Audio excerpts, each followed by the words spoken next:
Hello, my name is Gary Fritz, WB9LIB. I'm with the Patoka Valley Amateur Radio Club located in southwest Indiana. I recently decided to give FT8 a try to see just how much fun I could have working stations around the country and around the world using this weak digital signal mode of operation, while setting up and using FT8 and its associated programs, including WSJT-X, GridTracker, and the N3FJP logger. I become quite familiar with the software and its capabilities, and some of those capabilities can be quite useful when operating FT8.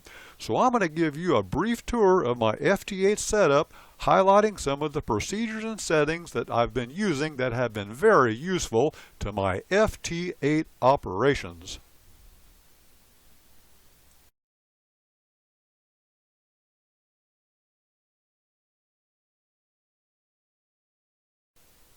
Alright, let's go ahead and get started. I use 3 programs when running FT8, including WSJT-X, the core FT8 program, GridTracker, a powerful add-on, and the N3FJP Amateur Contact Log. So when I want to run FT8, I have to click on and start up all 3 of these programs. Now I have shortcuts to these programs located on my desktop. Over here we have the Amateur Contact Log. Beneath that we have WSJT-X, and to the right of that we have GridTracker. Now having to click on and start up all 3 of these programs every time I want to run FT8 can be quite cumbersome. To get around this, I created a batch file that launches all 3 programs. Let's take a look at how this works.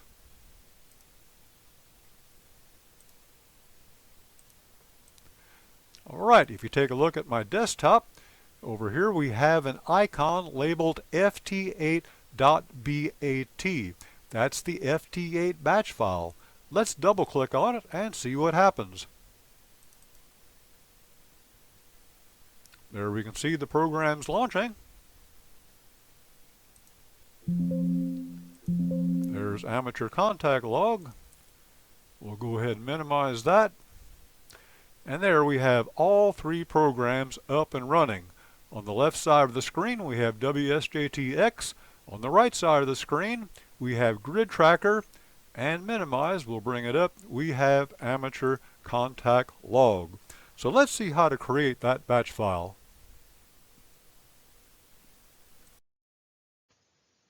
To create the batch file, simply use your text editor such as Notepad and insert the contents shown on the screen. These are the file paths to the execs that launch WSJT-X, GridTracker, and N3FJP Amateur Contact Log. Enter these lines into the file and save it to your desktop as FT8.bat. Please note that if you have a different version of WSJT-X, GridTracker, or N3FJP Amateur Contact Log, or if you are not using Windows, the execs for these programs may be located in a different directory, and you will need to adjust the file paths accordingly. Now, whenever you want to launch FT8, simply double-click the desktop icon. Remember, when exiting FT8, to shut down all 3 of these programs. Well folks, that concludes episode number 1 of the virtual tour of my FT8 setup.